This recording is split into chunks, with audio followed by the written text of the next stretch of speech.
মুক্তিযোদ্ধাদের জন্য প্রদত্ত সর্বশ্রেষ্ঠ খেতাব বীর উত্তম পদকের অধিকারী। তিনি ছিলেন এদেশের স্বপ্ন। তারই সন্তান আজকে আমাদের মাঝে এসেছেন নির্বাচনের প্রজ্ঞানে। আমরা কি ওনাকে সমর্থন করতে পারি না? আমরা অবশ্যই ওনাকে সমর্থন করব। আগামী নির্বাচনে আমাদের যেখানে যে অবস্থায় আছে, আমরা চাই বাংলাদেশি জাতীয়তাবাদের আদর্শে যারা বিশ্বাস করেন তাদের সবাই এই নির্বাচনে ঝাঁপিয়ে পড়বে। নির্বাচনে এই দুটি পথ, একটি গণতন্ত্রের পথ আর একটি অনিশ্চয়তার পথ। আমি নিশ্চিত এদেশের জনগণ গণতন্ত্রের পথ বেছে নিতে ভুল করবে না। শ্রদ্ধেয় চেয়ারম্যান, গত 17 বছর আপনি দেশে ছিলেন না।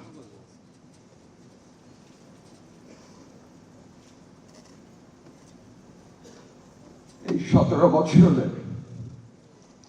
আমাদের জীবনের উপর দিয়ে কি ধরনের নির্যাতন গেছে সেটা আমি ভাষায় প্রকাশ করতে পারব না।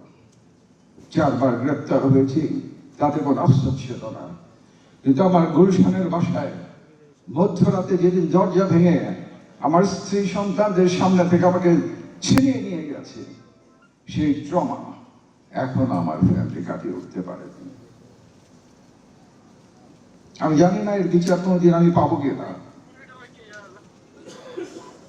জিওজিএসে বা জয়শ্রীতে প্লট পাইনি আমি, এটাতে আমার কোনো আফসোস নাই। আমার টাকা নিয়েছিল, আফসোস নাই। কিন্তু পারিবারিকভাবে আপনারা জানেন আমাকে অনেক প্রশ্নের সম্মুখীন হতে হতো। বিশেষ করে ওয়াইফরা বলে যে তোমার চেয়ে জুনিয়র অফিসাররা পেয়েছে। তাই বললাম, দেখো, আল্লাহ হয়তো তোমার জুনিয়রটা রাখিনি। সে জিজ্ঞেস করতো তোমার প্লটটা গেল কোথায়। আমি মনে মনে বলতাম এই প্লটটা নিশ্চয়ই কোনো ভিভিআইপির কবরের জন্য নির্ধারিত আছে, সেই জন্য এই প্লটটা তুমি পাও নাই। কিন্তু আমার আফসোস, সেই কবরটা এদেশে ঠিক যাকে কবর দেওয়ার কথা আমি বলেছিলাম উনি তো উড়াল দিয়ে দেশ থেকে চলে গেছেন, জনাব তারেক রহমান। আমাদের অনেক আশা আপনার।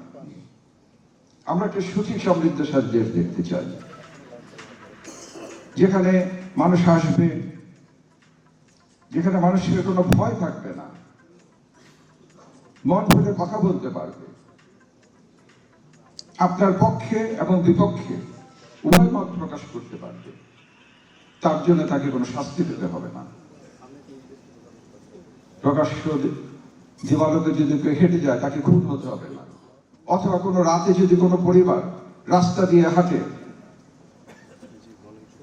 সে নিশ্চিত থাকবে সে শান্তিপূর্ণভাবে তার ঘরে পৌঁছতে পারবে।